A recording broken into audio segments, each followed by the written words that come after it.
Kalau Bapak Ibu mau menghitung dunia, maka silahkan gunakan matematika dunia. Bisnis, gunakan hitungan bisnis. Hukumnya, rumusnya rumus dunia. Tapi kalau ingin menghitung amalan akhirat, rumusnya pakai dalil. Ya. Rumusnya gunakan matematika agama. Din, gunakan dalilnya. Ya. Nah, kalau menggunakan dalil, apa yang terlihat oleh logika kita, itu bisa berbeda. Karena itu yakin dulu baru hikmah datang. Contoh, saat bulan Ramadan, terkait dengan interaksi dengan Quran, ada 3 amalan yang ditawarkan oleh Nabi. 3 cara berinteraksi dengan Quran. Satu disebut dengan qiraah. Qiraah itu cuma sekedar baca saja. Baca, tapi tidak menuntut kita untuk paham. Nggak pakai terjemah, nggak pakai arti. Itu qiraatun namanya, qiraah. Qiraah.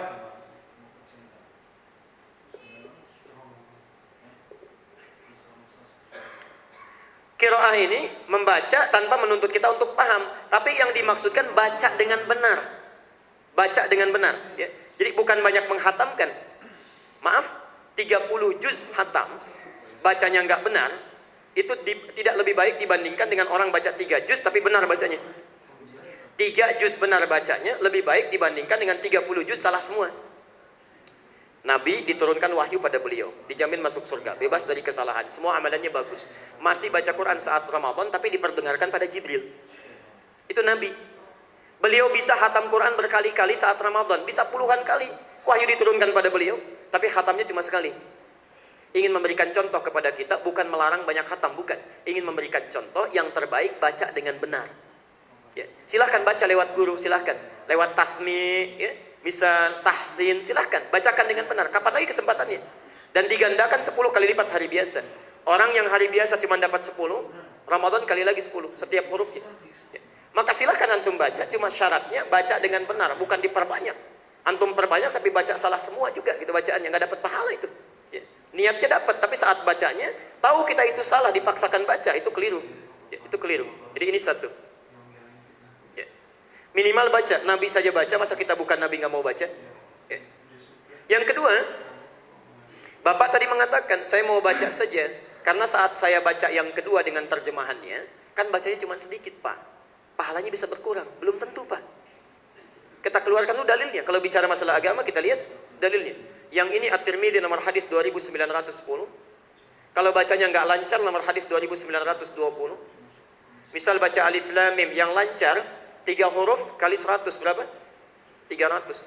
Yang nggak lancar mengeja terbata-bata, walladzi yatata'ta. Adapun yang bacanya terbata-bata, belajar Alif Lam Mim bahwa syakun alaih, sudah terbata-bata berat mengeja hurufnya, falahu ajran, maka minimal dapat 2 kali pahala orang yang lancar. Jangan juga ditafsirkan kalau gitu saya nggak lancar aja bacanya, itu salah itu. Ya. Maksudnya karena dia tidak lancar ada pahala belajar dan ada pahala mengulang. Kalau orang lancar cuma sekali baca, kalau orang nggak lancar karena mengulang dilipat gandakan sesuai pengulangannya.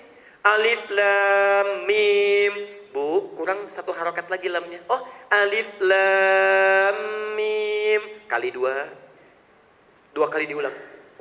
Mimnya kurang sedikit, mim. Oh, Alif Lam Mim kali 3. Di setiap kali mengulang dapat. Setiap kali mengulang. Jadi jangan dikira 3 juz itu pahalanya sedikit. Kalau belajar dengan benar ada pahala belajar. Nah, sekarang kalau orang sudah lancar bacanya, sudah bagus cara bacanya, maka Nabi mengarahkan pada yang kedua, namanya tilawah. Tilawah. Tilawah itu baca Quran dengan makna. Sahabat gak banyak-banyak Pak, paling 5 ayat, paling banyak.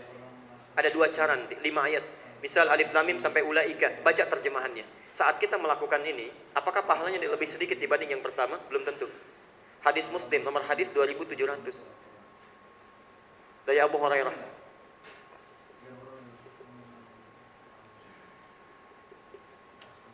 Perhatikan hadisnya. Majtama'a qaumun fi baitin min buyutillahi. Tidak pernah orang berkumpul di satu rumah di antara rumah-rumah Allah, yatsluna fihi kitaballah, melakukan tilawah Quran. Baca cuma 1 ayat, 2 ayat, 3 ayat tapi dipahami isinya. Apalagi wa yatadarasuhu fi ma bainahum, kemudian didiskusikan untuk melahirkan pemahaman yang baik. Illa, kecuali saat belajar itu dia mendapatkan 4 keutamaan lagi. 4 keutamaan tambahan. Keutamaan pertama, dia dapat pahala qiraah. Saat baca kan dapat pahalanya, pahala qiraah. Yang kedua tambah 4 keutamaan lagi. 1. Nazalat alaihimus sakinah, diberikan sakinah oleh Allah ke dalam dirinya, ketentraman. Antum kalau baca Al-Waqiah misalnya, baca aja tanpa terjemahan. Dengan baca 5 ayat saja dengan terjemahan, itu akan lain resapannya ke dalam hati. Lebih paham, lebih tentram kita. Karena itu orang baca dengan terjemahan, kata Nabi sendiri akan lebih menenteramkan, diturunkan sakinah. Kedua, wa ghasyiyathumur rahmah, diliputi oleh rahmat. Kalau sudah Allah berikan rahmat, artinya 1 di antara 3. Diampuni dosa, diberikan solusi dari masalah, atau diberikan segala kecukupan dunia dan akhirat. 3. Wa haffathumul malaikah, saat sedang baca malaikat ikut berkerumun. Kalau malaikat sudah berkerumun, maka biasanya pilihan cuma 2. Kalau tidak mengampuni orang yang sedang dikerumuni, atau mengaminkan doa yang dimohonkan. Setiap permohon langsung diaminkan. Karena itu Rasulullah tidak pernah baca Quran kalau baca sampai ke ayat doa kecuali berhenti di situ. Beliau berdoa dulu. Karena paham kalau sedang baca itu malaikat mengaminkan. Masya Allah. 4. Wa dzakarahumullahu fi man indah. Saat dia sedang belajar itu disanjung-sanjung oleh Allah sampai selesai belajarnya. Ini 4 tambahan. Lalu Bapak amalkan. Masya Allah. Pindah hadisnya. Langsung di 3 kitab. Muslim. Hadis riwayat Muslim. Nomor hadis 1389. At-Tirmidzi. Nomor hadis 2682. Ibnu Majah. Nomor hadis 219.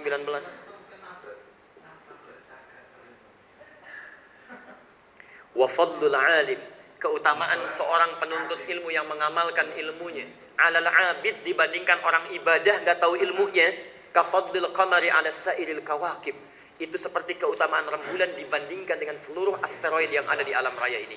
Kata para ulama, maksud hadis ini pahalanya berlipat minimal sampai 1000 bulan. Perhatikan ya. Cara tilawah yang paling bagus modelnya begini. Antum keluarkan ayat-ayat Quran terkait bimbingan kehidupan. Misal, kan ini sudah puluhan tahun jadi ayah, jadi ibu. Ya. Pernahkah berpikir menjadi ayah yang baik menurut Al-Quran? Ayo secara tematik kita belajar. Jangan-jangan merasa jadi ayah yang baik, tapi menurut Quran belum. Keluarkan ayat-ayat di Quran tentang jadi ayah yang baik. Ibu jadi ibu yang baik. Anak-anak kita jadi anak-anak yang baik. Keluarkan itu. Misal tilawah saat Ramadan itu. Berusaha menjadi orang tua yang baik. Bapak datang kepada mama, katakan, Ma, ini menurut Quran papa mesti seperti ini. Kira-kira sudah sejauh mana? Pa, mama juga diminta begini. Menurut Quran kira-kira sudah sejauh mana?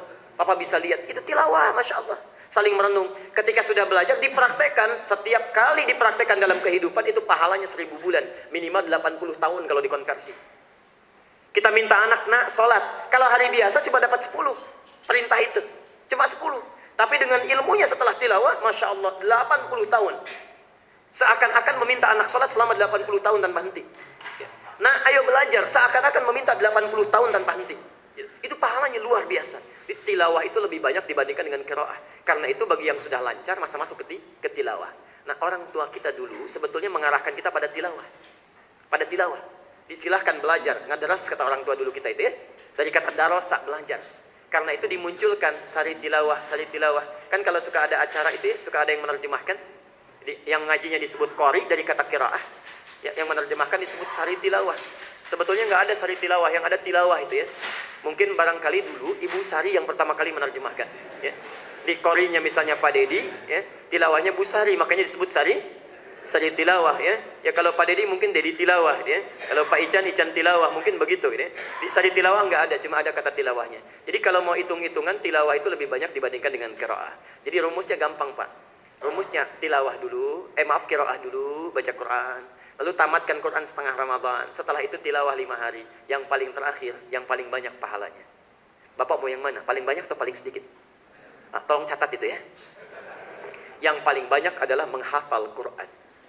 Tahfidz namanya. Tahfidz. Karena tahfidz itu sudah pasti qiraah, sudah pasti tilawah. Dan qiraahnya pun gak nanggung. Qiraahnya kalau baca biasa sekali baca. Dzalikal kitabu la raiba fi hudan lil muttaqin. Selesai. Orang tahfidz itu minimal akan diulang-ulang. Dzalikal kitabu, diulang lagi. Dzalikal kitabu, 3 kali ngulang, berapa pahalanya itu?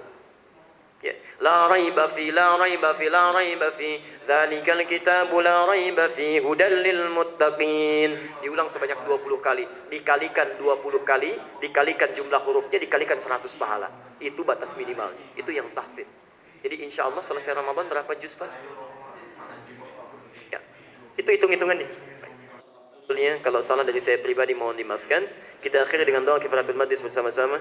Subhanakallahumma bihamdika asyhadu an la ilaha illa anta astaghfiruka wa atubu ilaik. Wa akhiru da'wana alhamdulillahi rabbil alamin. Wal 'afwu minkum. Assalamualaikum warahmatullahi wabarakatuh.